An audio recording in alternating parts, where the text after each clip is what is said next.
Primeiro livro das Crônicas, capítulo 4. São estes os descendentes de Judá: Pérez, Hesrom, Carme, Ur e Sobal. Sobal foi pai de Reaías. Reaías foi pai de Jaate. Jaate foi pai de Almai e Laade. Almai e Laade foram os antepassados dos grupos de famílias que moravam em Zora. Ur foi o filho mais velho de Caleb e da sua mulher Efrata, e os seus descendentes fundaram a cidade de Belém. Ur foi pai de 3 filhos, Etã, Penuel e Ezer. Etã foi pai de 3 filhos, Jezreel, Isma e Idbaas, e de uma filha chamada Azeleupone. Penuel fundou a cidade de Gedor, e Ezer fundou Uza. Azur, que fundou a cidade de Tecoa, teve 2 esposas, Elá e Naara.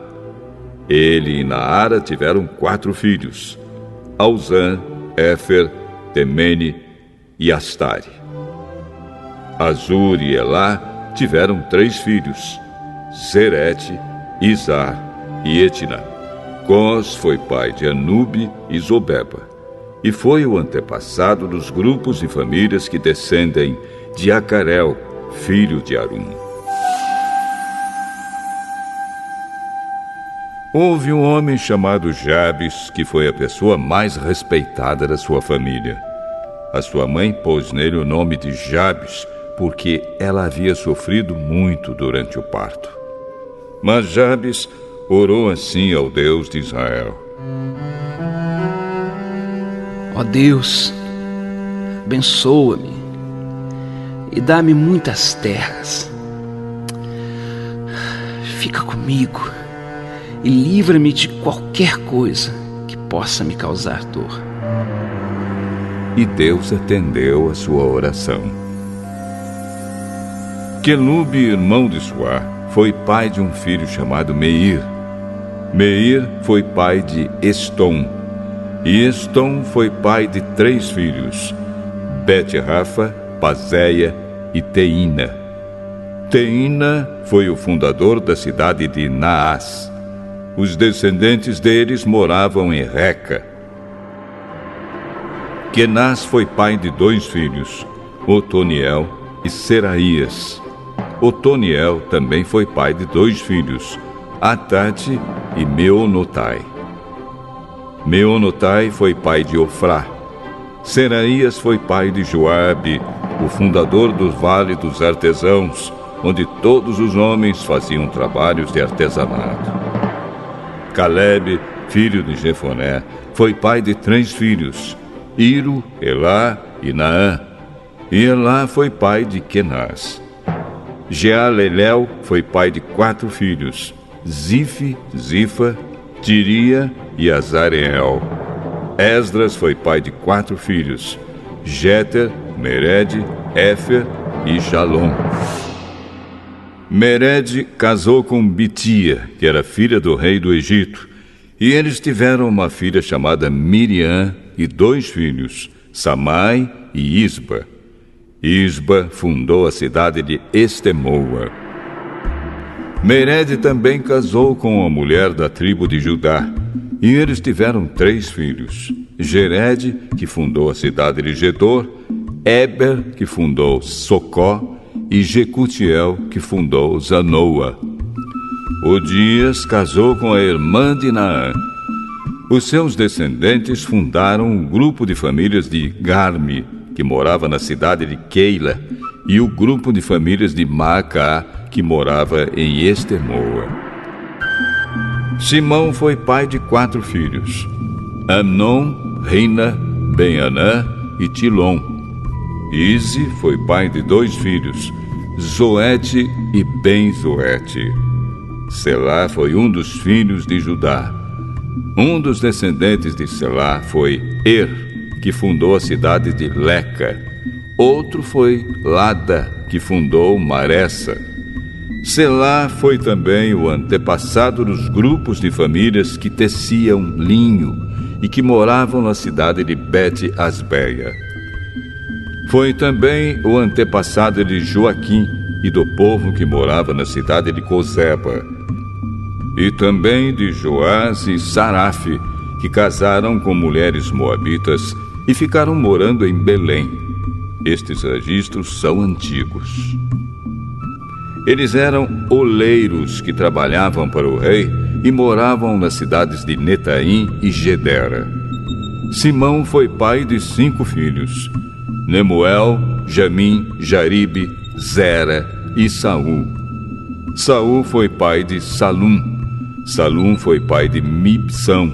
E Mibsão foi pai de Misma. Misma foi pai de Amuel. Amuel foi pai de Zacur. E Zacur foi pai de Simei. Simei foi pai de 16 filhos e 6 filhas. Mas os seus parentes tiveram menos filhos do que ele. E a tribo de Simeão não cresceu tanto como a tribo de Judá.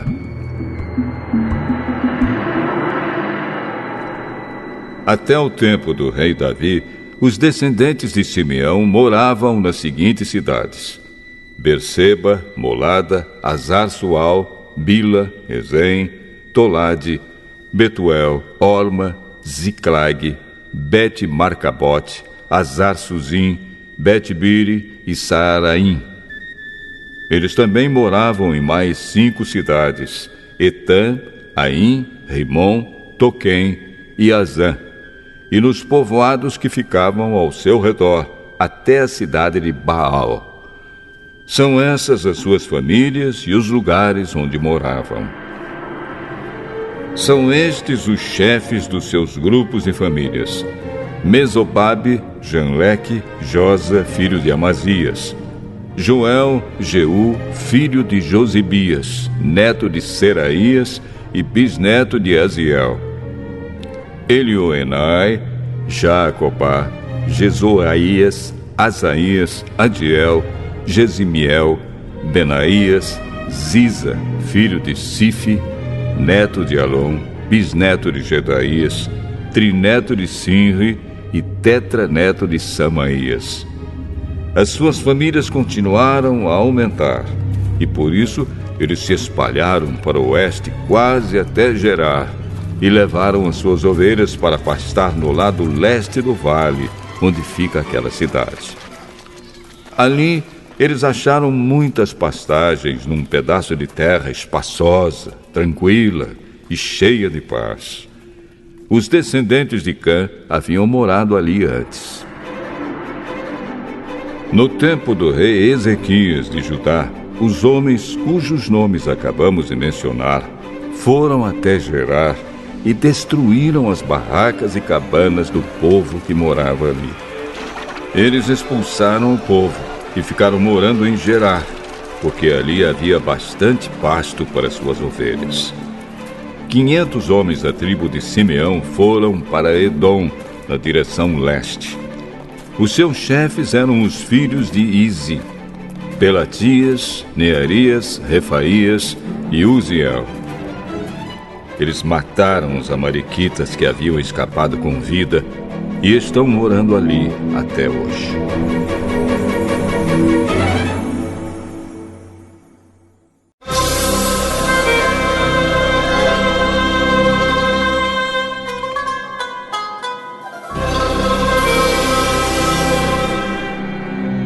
Primeiro livro das Crônicas, capítulo 5.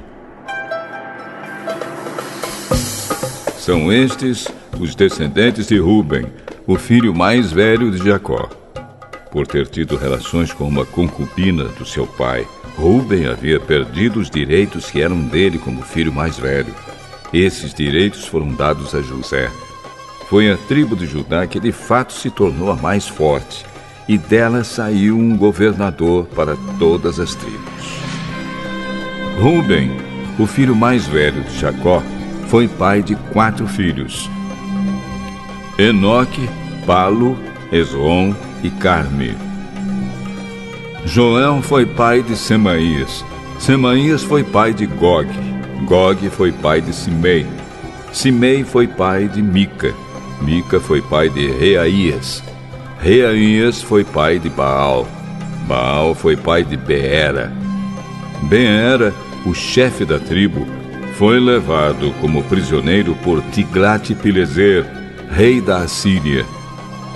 Foram escritos numa lista os nomes dos seguintes chefes de grupos de famílias da tribo de Ruben: Jeiel, Zacarias, Belá, filho de Azaz e neto de Sema, do grupo de famílias de Joel.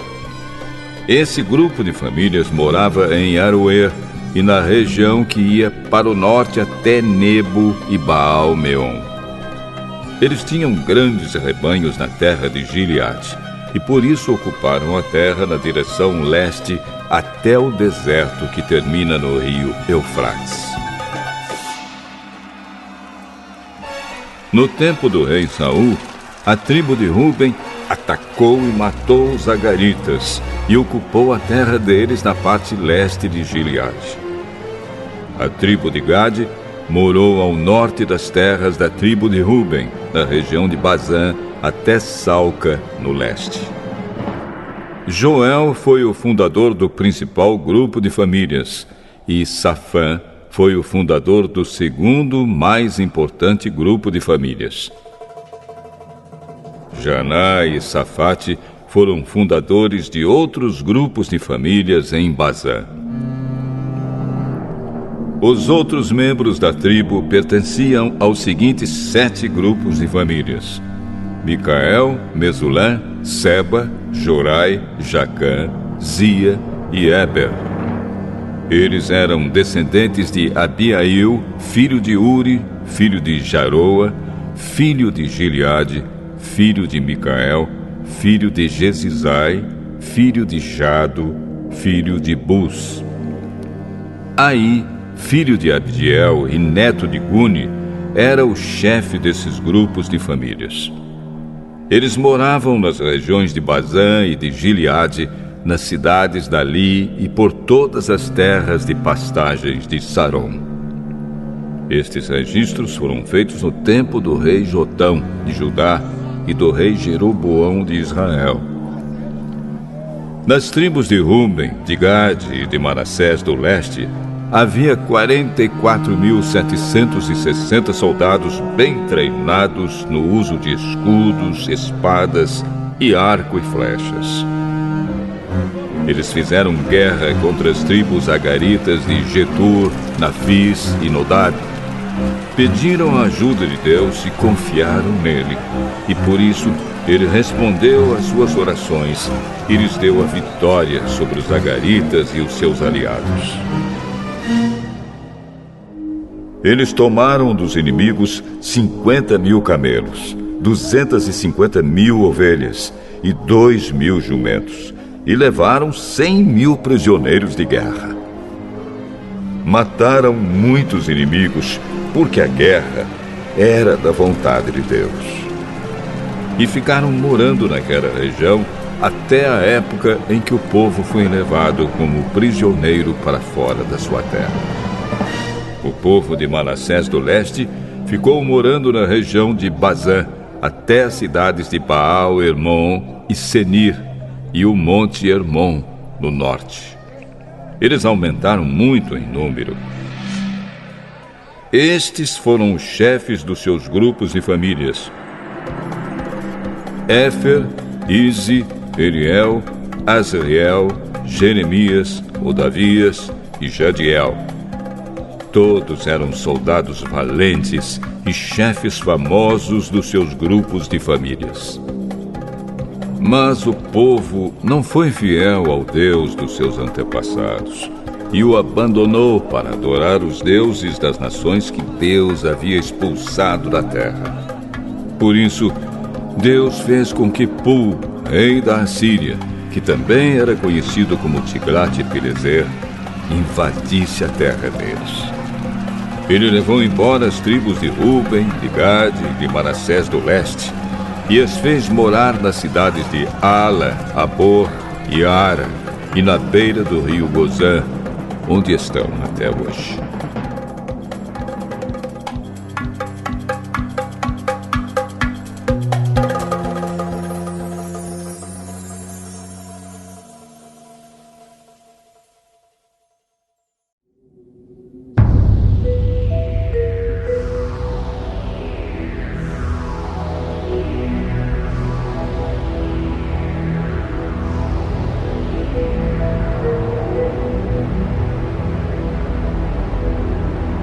Apocalipse, capítulo 6. Então vi o cordeiro quebrar o primeiro dos 7 selos. E eu vi um dos 4 seres vivos dizer com voz forte, como o barulho de um trovão: Venha! Olhei e vi um cavalo branco. O seu cavaleiro tinha um arco e lhe deram uma coroa de rei. E ele saiu vencendo e conquistando.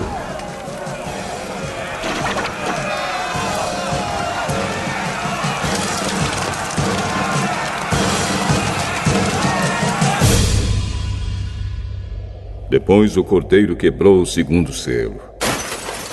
E eu vi o segundo ser vivo dizer: Venha! Aí saiu outro cavalo, que era vermelho. O seu cavaleiro recebeu o poder de trazer a guerra ao mundo, a fim de que as pessoas matassem umas às outras.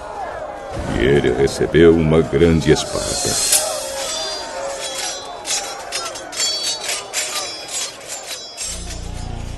Então o cordeiro quebrou o terceiro selo. E eu vi o terceiro ser vivo dizer: Venha! Olhei e vi um cavalo preto. O seu cavaleiro tinha uma balança na mão. Ouvi o que parecia ser uma voz que vinha do meio dos 4 seres vivos e dizia: Meio quilo de trigo custa o que vocês ganham num dia inteiro de trabalho. E 1,5 quilo de cevada custa a mesma coisa. E não misturem água no vinho, nem falsifiquem o azeite.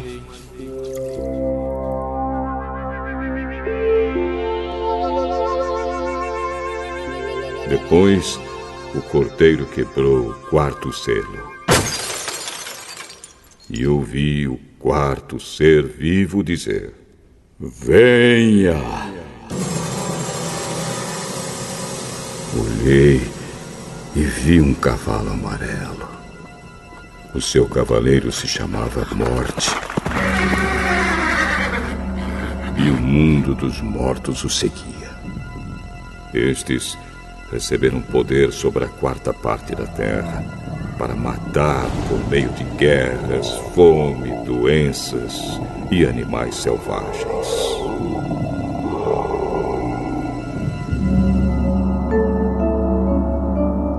Então o cordeiro quebrou o 5º selo. E vi debaixo do altar as almas dos que tinham sido mortos porque haviam anunciado a mensagem de Deus e tinham sido fiéis no seu testemunho. Eles gritavam com voz bem forte: Ó Todo-Poderoso, Santo e Verdadeiro, quando julgarás e condenarás os que na terra nos mataram?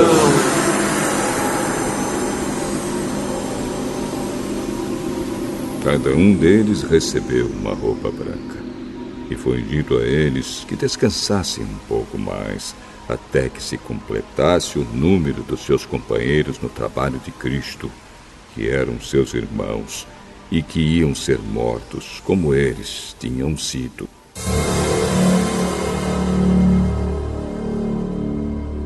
Em seguida, vi o cordeiro quebrar o 6º selo. Houve um violento terremoto. O sol se tornou negro como uma roupa de luto e a lua ficou toda vermelha como sangue. As estrelas caíram do céu sobre a terra, como os figos verdes caem da figueira sacudida por um vento forte.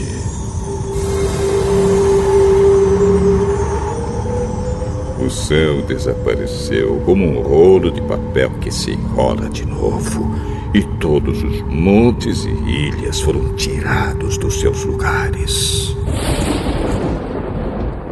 Então os reis do mundo inteiro, os governadores e os chefes militares, os ricos e os poderosos e todas as outras pessoas, escravas ou livres, se esconderam nas cavernas e debaixo das rochas das montanhas.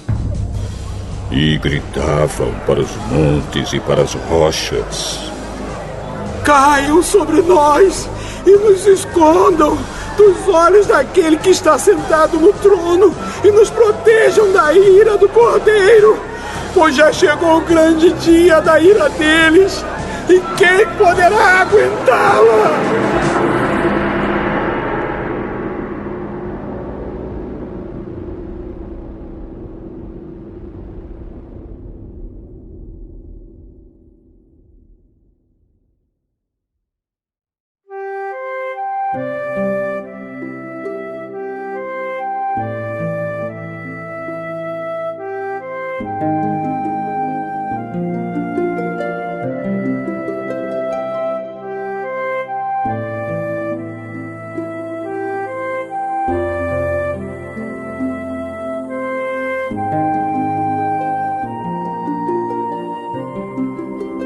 Apocalipse, capítulo 7. Depois disso, vi nos 4 cantos do mundo 4 anjos em pé. Eles estavam segurando os 4 ventos da terra, a fim de que nenhum vento soprasse sobre ela, nem sobre o mar, nem sobre nenhuma árvore. Então vi outro anjo que subia do lado leste e que tinha na mão o sinete do Deus vivo. Ele gritou com voz bem forte para os 4 anjos que tinham recebido o poder de fazer estragos na terra e no mar: não façam estragos na terra, nem no mar, nem nas árvores, até que marquemos com o sinete a testa dos servos do nosso Deus. Aí me foi dito o número dos que foram marcados. Eram 144.000. Eles pertenciam a todas as tribos do povo de Israel, 12.000 de cada tribo. De Judá, Ruben, Gade, Aser, Naftali, Manassés, Simeão, Levi, Issacar, Zebulon, José e Benjamim.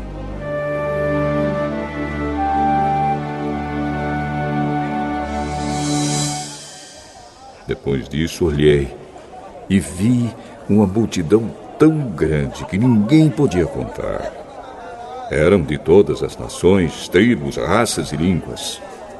Estavam de pé diante do trono e do Cordeiro, vestidos de roupas brancas, e tinham folhas de palmeira nas mãos. E gritavam bem alto: do nosso Deus que está sentado no trono e do Cordeiro vem a nossa salvação.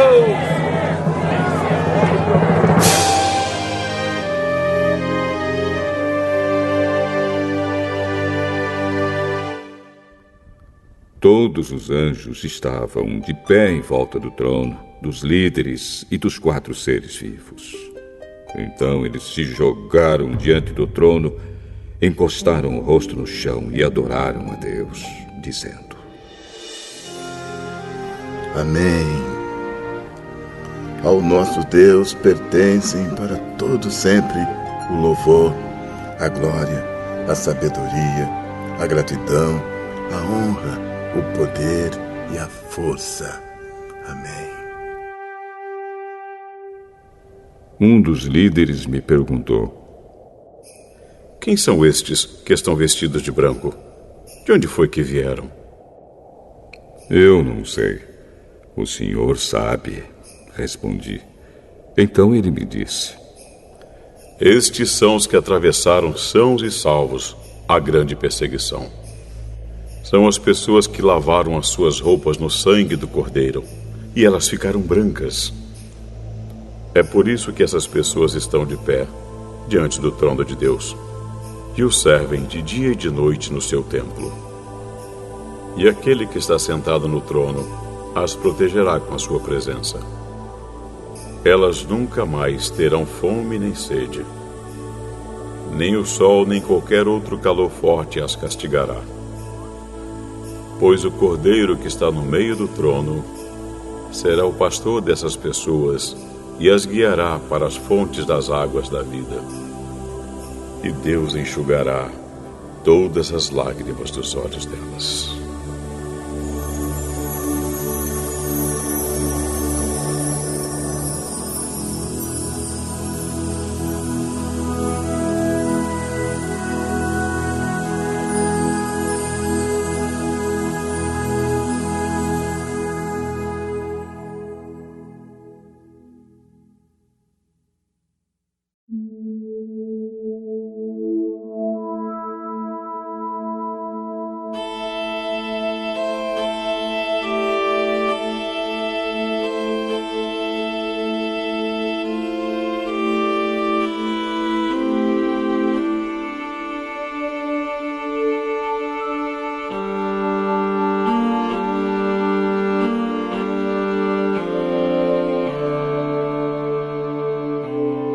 Provérbios, capítulo 26. Elogiar um tolo é tão absurdo como cair neve no verão ou chover no tempo da colheita. A maldição não cai sobre quem não merece. Ela é como um passarinho que voa sem rumo. O chicote foi feito para o cavalo, o freio para o jumento e a vara para as costas de quem não tem juízo. Quem dá uma resposta séria a uma pergunta tola é tão tolo como quem a fez. Responda ao tolo de acordo com a tolice dele, para que ele não fique pensando que é sábio. Quem manda um tolo dar um recado está procurando problemas. Seria melhor que cortasse os próprios pés. Um provérbio citado por um tolo tem tanto valor como as pernas de um aleijado. Elogiar um tolo é o mesmo que amarrar a pedra no estilingue. O tolo, citando um provérbio, é como o bêbado tentando tirar o espinho da mão. O patrão que contrata qualquer tolo que lhe pede emprego acaba prejudicando todos. O tolo que faz uma tolice pela segunda vez é como um cachorro que volta ao seu vômito. Pode-se esperar mais de um tolo do que de quem pensa que é mais sábio do que é. O preguiçoso fica em casa e diz: se eu sair, o leão me pega. O preguiçoso vira de um lado para outro na cama. Ele é como uma porta que gira nas dobradiças, mas de fato não sai do lugar. Existe gente que tem preguiça até de pôr a comida na própria boca. O preguiçoso acha que ele sozinho sabe mais do que 7 homens capazes de dar as respostas certas. Quem se mete na discussão dos outros é como quem agarra pelas orelhas um cachorro que vai passando. Quem engana os outros e diz que é brincadeira é como um louco brincando com uma arma mortal. Sem lenha o fogo se apaga, sem mexericos a briga se acaba. Como carvão sobre as brasas e lenha do fogo, assim é o briguento para atiçar uma briga. Os mexericos são tão deliciosos, como gostamos de saboreá-los. Como o verniz cobre um pote de barro, as palavras fingidas encobrem um coração mau. O hipócrita que odeia esconde o seu ódio atrás da bajulação. Ele pode falar muito bem, mas não acredite no que ele diz, porque o seu coração está cheio de ódio. Ele pode disfarçar, mas todos acabarão vendo a sua maldade. Quem coloca uma armadilha para os outros acaba caindo nela. Quem rola uma pedra será esmagado por ela. Quem odeia fere os outros com mentiras. As palavras bajuladoras causam desgraças.